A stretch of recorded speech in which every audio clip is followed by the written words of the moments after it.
So, heute bin ich wieder mal in Tiesit. Habe lange keinen Film gemacht. Jetzt habe ich gedacht, jetzt möchte ich mal meine beiden neuen Trogbeuten vorstellen nach dänischem Modell. Und meine wunderbare Sammelbrutbox oder wie man das nennt. Da habe ich alle meine totalen Brutentnamen gesammelt von Solberg und von hier. Und ja, gehen wir mal in Gang. Experiment hier, ich glaube nächstes Jahr nehme ich den hier weg. Der hat nicht so überzeugt, wie ich mir das gedacht habe. Macht nichts, die Familie ist jetzt groß geworden. War so eine mickrige Geschichte. Dann habe ich hier zwei Zanderbeuten gehabt, früher, wo die Kästen nochmal in einer Hülle drin waren eigentlich ganz gut. Aber jetzt möchte ich gern die dänische Trogbeute ausprobieren. Habe einen Kollegen, der mir die halt gebaut hat für ganz wenig Geld. Gucken wir mal rein.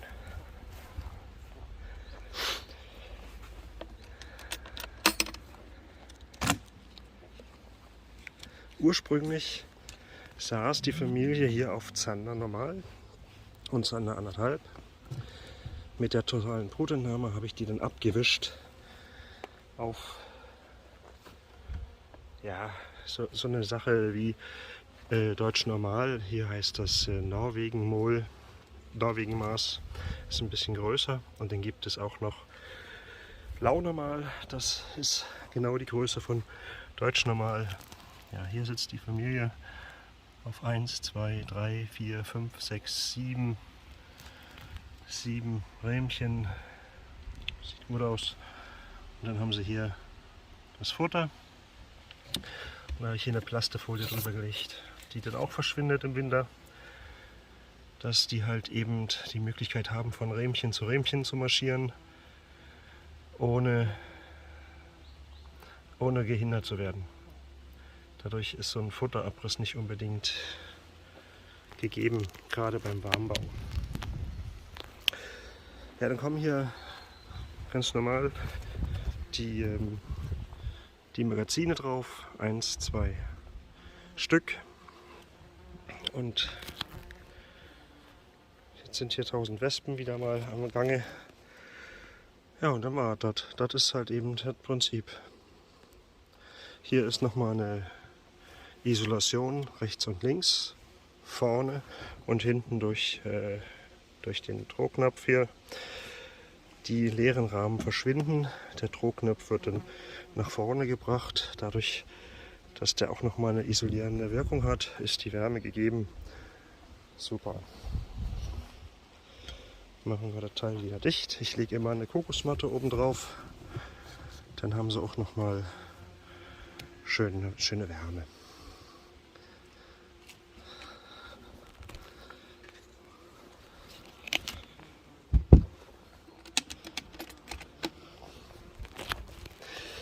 Das gleiche Spiel hier. Hier habe ich eine Carnica einlogiert mit der totalen Brutentnahme, welche auch angenommen worden ist mit Bravour.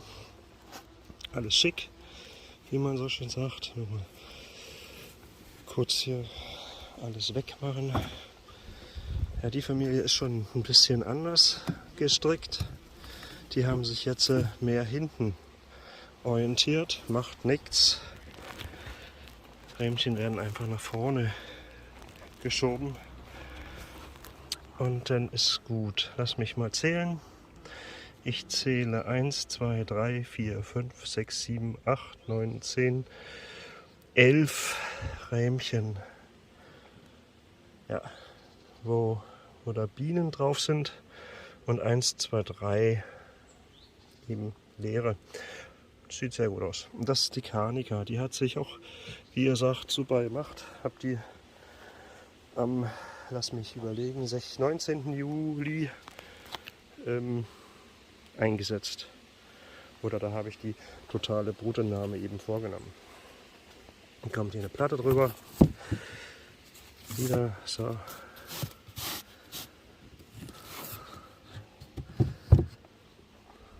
Booster.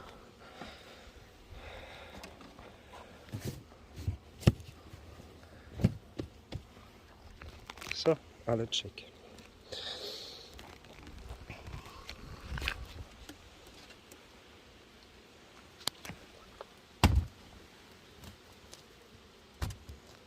Oh ja.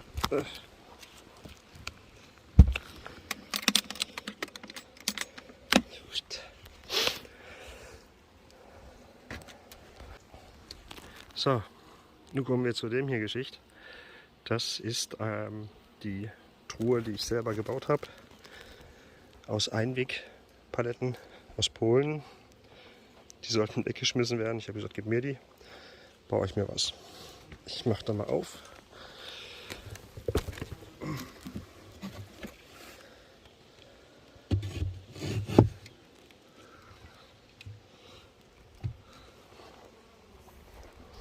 Ja, wie man sieht, da ist auch deutlich Großbetrieb.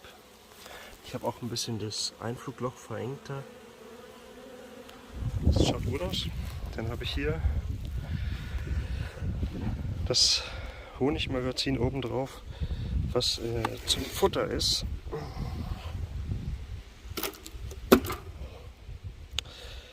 Hier sind Abdeckbrettchen. Ich lege da mal die Kamera hier hin. Nehmen wieder mal die Kokosmatten raus.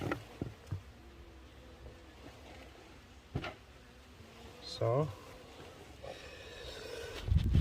Und dann nehme ich mal eines dieser Abdeckbrettchen raus.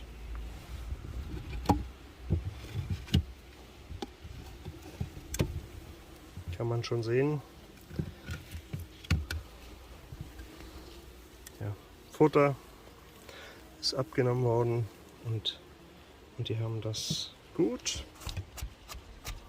Kleinen Dämchen da. Geht mal wieder rein. Husch, husch, husch. So. Das ist natürlich nicht unbedingt die Jahreszeit, wo man jetzt ein Bienenvolk öffnen sollte.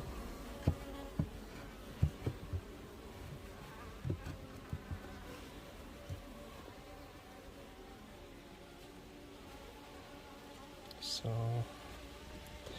Kommt dann das Brett wieder davor. Das Gute ist, es ist hier so ein bisschen unter Spannung, weil das Holz arbeitet. Das saugt sich so ein bisschen mit der Feuchtigkeit auf. Das saugt ein bisschen die Feuchtigkeit auf und dadurch steht es unter Spannung. Und da kann ich das hier zumachen. Jetzt will es nicht unbedingt. Ich will.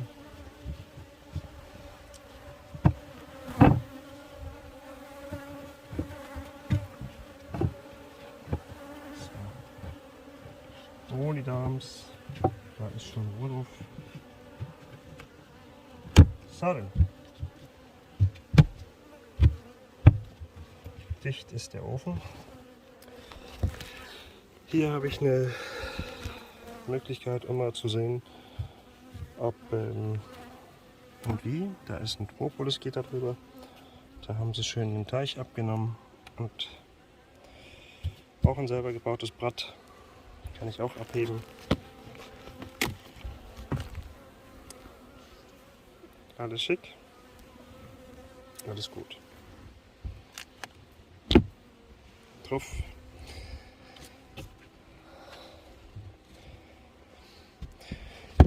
Hier ist ebenso rechts und links ist da Dichtung, ist da eine Isolierung, die das dann eben ermöglicht, dass da die Kiste schön warm ist im Winter.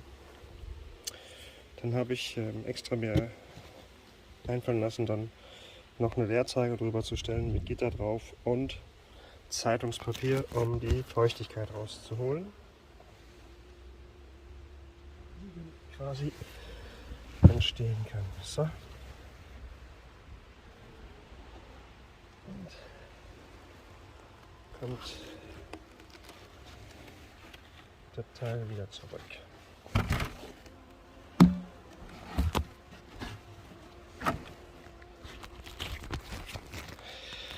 Gute hierbei, da kann ich natürlich die Utensilien auch dort an Ort und Stelle hinstellen und muss nicht überall Lagerflächen.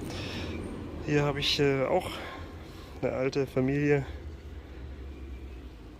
neue Familie, neue Familie, neu, alt. Die wurden alle abgewischt auf Norwegen weil die kommen nächstes Jahr, dieses oder nächstes Jahr, weiß noch nicht, schauen nach Mörke. Und dann wohnen die auch in so einer schönen Trogbeuten. Ja, so. Das war wieder was von hier.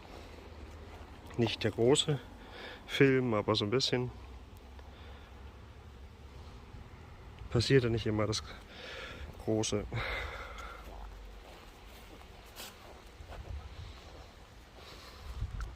So, das war wieder ein Film aus Tizet. Ich hoffe, das hat gefallen. Ihr seid immer willkommen, einen Daumen nach oben zu hinterlassen. Sollte mal was Spannendes passieren, kann ich hier wieder mal einen Film machen. Meine Königin kaufe ich übrigens alle beim Anders Blessil. Einen der besten, muss ich sagen, Königin-Züchter hier in Dänemark. Der wohnt nicht weit von hier, wo ich wohne. Deswegen ist das so praktisch. Und ich bin zufrieden. Wiederschauen.